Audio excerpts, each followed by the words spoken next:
Los 64 votos que obtuvo Cassinelli de Alianza País para lograr la primera vicepresidencia fueron gracias al voto de Eduardo Paredes, asesor del canciller Patiño, quien actuó como alterno de Washington Cruz, pero también un voto en blanco del asambleísta por el PRIAN Vicente Tayano, quien nos acompaña esta mañana. Bienvenido, muchas gracias por estar con nosotros.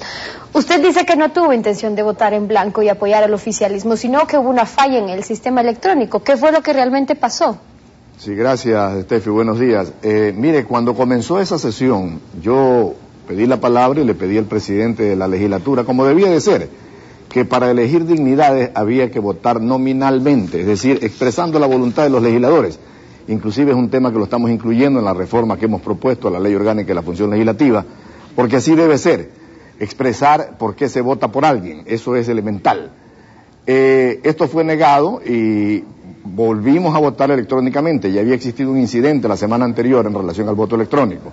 Cuando se mandó a votar por el abogado Juan Carlos Cassinelli para la primera vicepresidencia, hubo dos votaciones. La primera votación, la original, apareció mi voto como era y como fue, negativo o en contra del asambleísta Cassinelli, porque la propuesta de la bancada por la democracia era la candidatura de la asambleísta Betty Amore. Ese era nuestro voto. No alcanzamos a votar por ella porque obtuvo los 63 votos del asambleísta Cassinelli con el voto del asambleísta Paredes. Cuando se mandó a votar por la reconsideración de la votación, yo oprimí el voto negativo y simplemente apareció luego en la pantalla un voto en blanco, que no incidió en la elección de Cassinelli. Es verdad que ya Cassinelli tenía los 63 votos, pero que es un tema que se viene repitiendo. Después de esto, en esa misma sesión, cuando se eligió a la segunda vicepresidenta, el asambleísta por la provincia de Manabí, Richard Guillén, también oprimió el voto negativamente en relación a esa candidatura y le apareció el sí, en cambio, a este asambleísta. Y me parece que hubo algún otro incidente. En su caso, esto ocurrió en la rectificación. Según el procedimiento legislativo, hay la reconsideración dentro del trámite. ¿Usted pidió que se dé la reconsideración? Sí, pedimos la reconsideración de la elección, pero perdimos, lógicamente. Ya no tuvimos los votos y yo voté porque se reconsidere, además. Sí pedimos la reconsideración. Entonces estaríamos diciendo que el sistema no funciona, y eso es gravísimo por las siguientes leyes que se vienen por aprobar, o que esto sirve quizás como un chivo expiatorio para decir públicamente que no se quiso votar por el gobierno.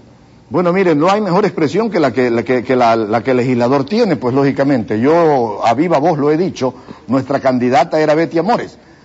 Por eso es que es necesario que en ese tipo de elecciones la votación sea nominal y no simplemente que confiemos en un aparato electrónico que ya va evidenciando una reiteración de fallas. Por consiguiente, yo sí creo que tiene que ser examinado y por ello, fundamentalmente, he presentado una denuncia para efectos de que sean peritajes técnicos que establezcan que ese sistema no es tan infalible como se dice.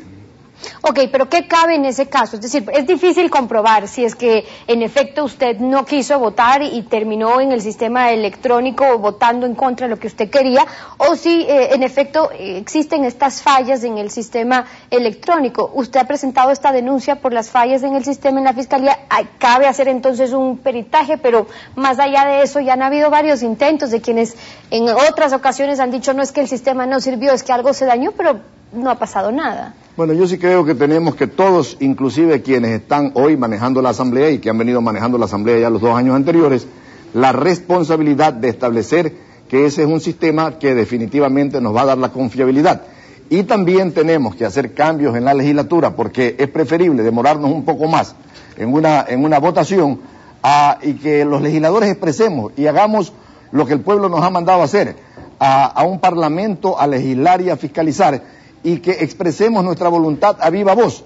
No puede un sistema ser superior a lo que yo puedo expresar física y verbalmente. Y ahora, si esto es así y usted no quiso votar con el oficialismo y usted se va a mantener en la oposición, prácticamente lo que tenemos es una especie de empate, porque la ausencia de Washington Cruz era para ese día, que se ausentó sorpresivamente, y sin su voto en blanco lo que habría es 62 para la oposición, 62 para el oficialismo, lo que anticipa que se vienen estas mismas maniobras para conseguir uno y otros votos y conseguir los 63 votos. ¿Acuerdos coyunturales, no programáticos, o cómo se van a manejar las mayorías, móviles o permanentes? Yo creo que lamentablemente la Asamblea ha llegado, digo lamentablemente por un lado, por el país, la Asamblea ha llegado a un estado en que tiene hoy sí dos posiciones claras. Antes, quienes nos hemos mantenido permanentemente en oposición al gobierno desde el inicio del periodo legislativo, alcanzábamos a reunir a lo mejor 34 o 35 votos. Hoy tenemos 61 o 62 votos prácticamente permanentes en contra de las decisiones que nosotros consideramos como bancada de la democracia que son contrarias a los intereses del país. Esto se va a seguir manteniendo, no se ha roto esta unidad. Habemos 61 legisladores permanentes, fijos, que estamos dispuestos a que al Ecuador no se le metan más paquetazos económicos, que estamos dispuestos a defender las libertades en el país, fundamentalmente la libertad de expresión, que está tremendamente amenazada. Pero en medio de amenazada. eso, asambleísta Trayano, en este toma y daca, lo que vemos también es que el gobierno tiene más mecanismos para presionar a los asambleístas con el aparataje estatal. Y por ejemplo, el líder de su partido, del PRIAN, tiene también problemas con el SRI o tiene temas pendientes con el SRI. ¿Cómo se ha utilizado eso para presionarlo?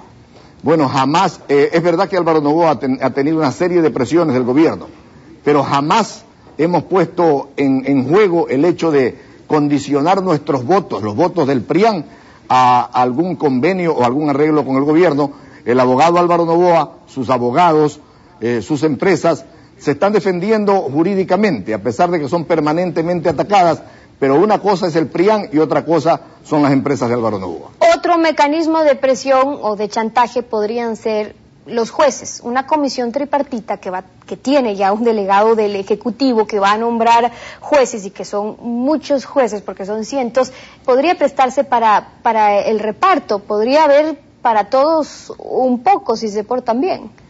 Mire, es probable, yo creo que el gobierno actual, al igual que los gobiernos anteriores, siempre tiene de su lado este tipo de resortes que le permiten conseguir como ahora 1, 2, 3, 5, hasta 10 asambleístas independientes que han estado dispuestos a sumarse al gobierno a cambio de lo que ahora llaman acuerdos programáticos legislativos. Vamos a ver en el transcurrir de los días cómo se desarrollan esos acuerdos programáticos legislativos, porque los legisladores, si bien es cierto que podemos ser electos por las provincias del país, nuestro trabajo es un trabajo nacional que tiene que legislar y fiscalizar fundamentalmente en beneficio de todos los ecuatorianos y no necesariamente en beneficio de la provincia que nos llevó a ser legisladores. Y así lo dice la Constitución. Vicente Trayano, asambleísta por el PRIAN, acompañándonos esta mañana en Contacto Directo. Muchas gracias por haber estado con nosotros.